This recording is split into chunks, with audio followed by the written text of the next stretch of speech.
Greetings.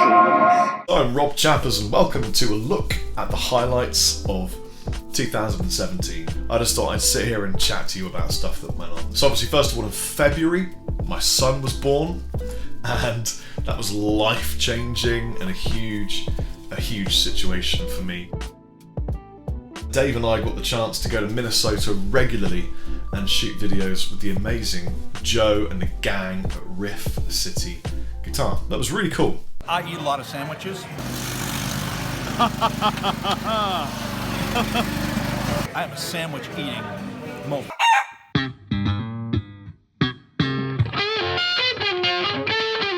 It was really interesting to experience a different culture on a regular basis, play with gear that I don't normally get the chance to play with, brands that I never get to touch or smell, like BadCat, etc.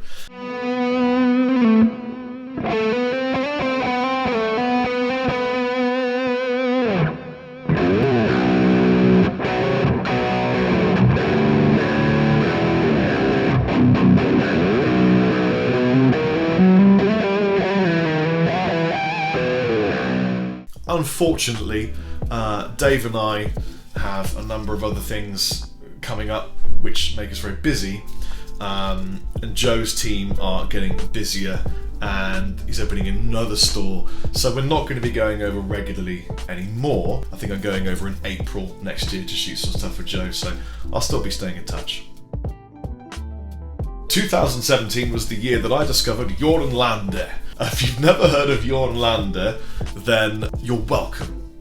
Immediately look up his name, pause this video, and then look up his name, Roland. I think I'm pronouncing it right. Jornlande, and the song you want to look for is Dracula.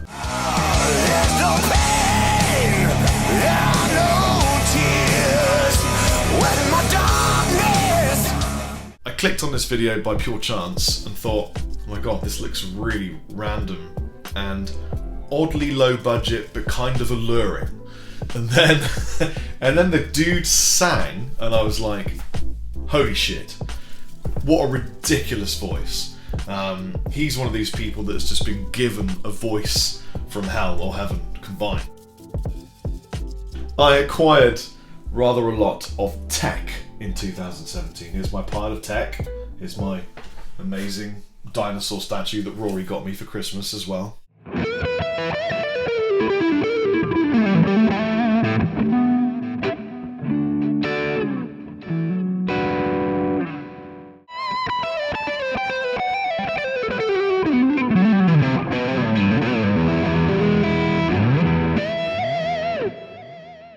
Let's do a rundown of the ridiculous tech that I acquired for 2017, starting with this. It is a Switch.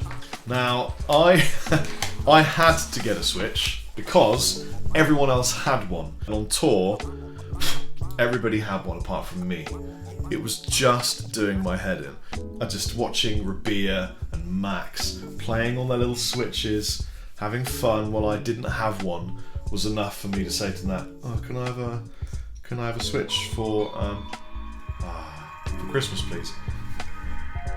And so she got me one. It's wicked.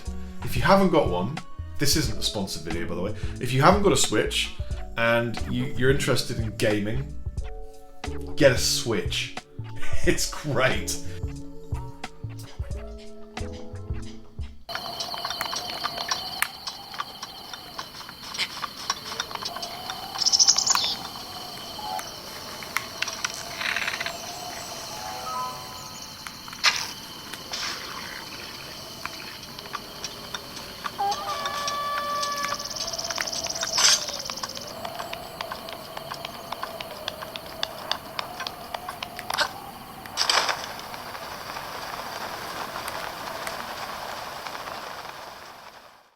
What am I doing? I just gotta stop playing this game. Tech piece 2. I got this iPad. I've never actually owned an iPad before. Didn't really think I needed one, but now of course it's obvious that I definitely need an iPad. I used it for some reviews, some work stuff. I've used it for watching YouTube, basically just sitting here and absorbing media when when I'm chilling down on the couch, when Theo's gone to bed, or if I'm on tour, that kind of thing. iPad is great. It's just a regular iPad. It's not the iPad Pro. I got my dad one of those because it was good for work. But iPad, it's like a giant phone, and you can make calls from it too if you've got the celly one like I have. The next thing that I got is really, really cool. And I have to thank my buddy Dan for speccing this out for me. I have been an old school gamer for a million years, and I've always been fascinated with the old games from the 90s and early 2000s, and even some from the 80s. But I couldn't play them on my Mac, and I use a Mac all the time for work. And I just made the decision that it was time to get a gaming PC. So I got a Razer Blade. A lot of you are just going to hate me for this, because I'm using this to play the most ridiculous games you could ever play on a Razer Blade.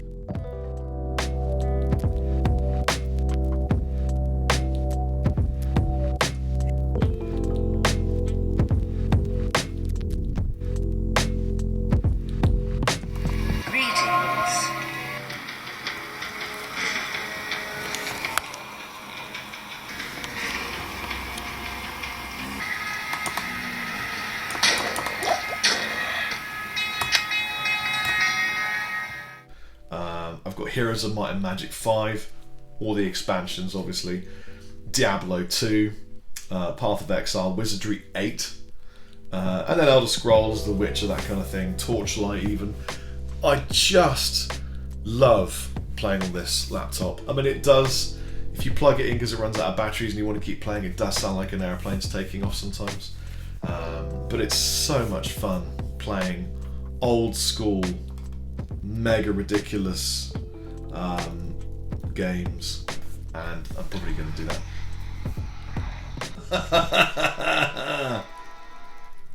Okay, I can't get involved in this now. So, what else did I do? Oh yeah, I put together a solo band. We, the people within Dorje, realised that we were planning to release 3 different things in the same year, and it didn't really make any sense at all. We hadn't really thought about it, and there was something else happening that's really big in Dorje that meant that there was going to be some time taken away. So Tosca are going to be releasing something. I am releasing a solo thing, and then obviously Dorje was going to release a thing. So we've had to rearrange and restructure the way that we're approaching that, and there'll be some announcements soon to that end. But part of it meant that I decided to form a solo band and perform my old blues and rock tunes, half of which you guys have never ever heard. I've got a 4-track EP ready to release around March. It's all done, just needs a bit of production, some mastering, and it includes tracks like In the Sunshine, Old for New, and things like Flash Flood that you probably heard an acoustic version of but never a full band version. And I'm glad to say I got a really cool lineup of session dudes that may change depending on availability and whether I'm going abroad or whether I'm playing a local tour or something. Most notably, probably, I got Mikey Demas playing rhythm guitar and backing vocals for me from the band Skindred. Thank you, Mikey. So that's really cool. It's just called the Rob Chapman Band. I couldn't think of what else to call it. It's what it is. And our first gig is in March at the Larvik Guitar Festival. Well, I'm going to be interviewing Steve Vai and then hopefully having a jam with him afterwards, and my band are playing our first performance in Norway. So if you're Norwegian and you live anywhere near Larvik, you might come and check me out. It'd be cool. Chapman guitars, we ran the votes for the 7 strings and for the left-handed guitars. That will happen 2017, and you're going to get to see those wonderful creations unveiled at the NAMM show coming up in really just a few weeks' time, which is quite a crazy thing to realise. Yeah.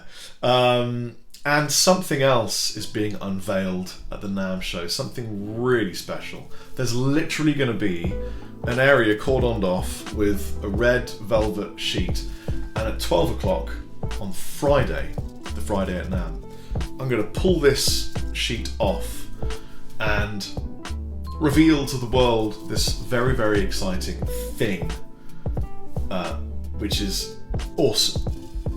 I really want to tell you about it, but I'm just not going to tell you about it, so you're going to have to wait until the Friday, 12 o'clock at NAMM. I'm sure it'll be streamed, photographed, videoed by most of the MI press.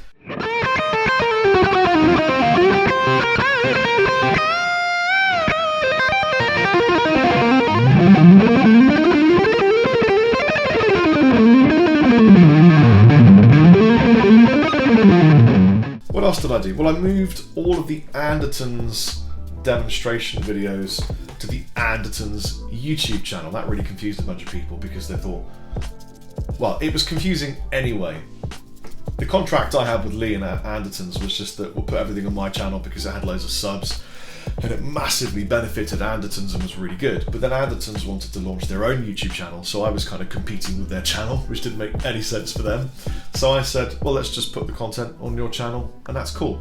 So a lot of people haven't realised that, and they comment saying, oh, why did you stop working with Lee? I didn't stop working with Lee. I work with Lee every single day. But all the videos we shoot just go up on the Andertons YouTube channel alongside, you know, Pete, Joss, Bea, all those guys.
Bought myself a couple of new awesome pieces. This is the Joe Satriani model. I love it. It's great. I've always been a fan of Joe and Steve Vai. I got Steve's guitar as well. I think you're going to see a video of me playing them both on the Andertons channel coming up soon. It's great, and it really inspires me kind of learning tunes like Ice 9, Crushing Day, even some of the older stuff, you know. It just reminds me from where I kind of came from, you know. Great guitars. I've been Rob Chapman. That's about it, really. I just wanted to banter and say hi and thank you for watching the videos, and to let you know that I've been having a break because I've had so much to do with Chapman guitars, with my family and with the bands. But now I'm back on it, so it were. If making videos was a tiny miniature horse, then I'm riding that invisible pretend horse somewhere. I'm Rob Chapman. See you later.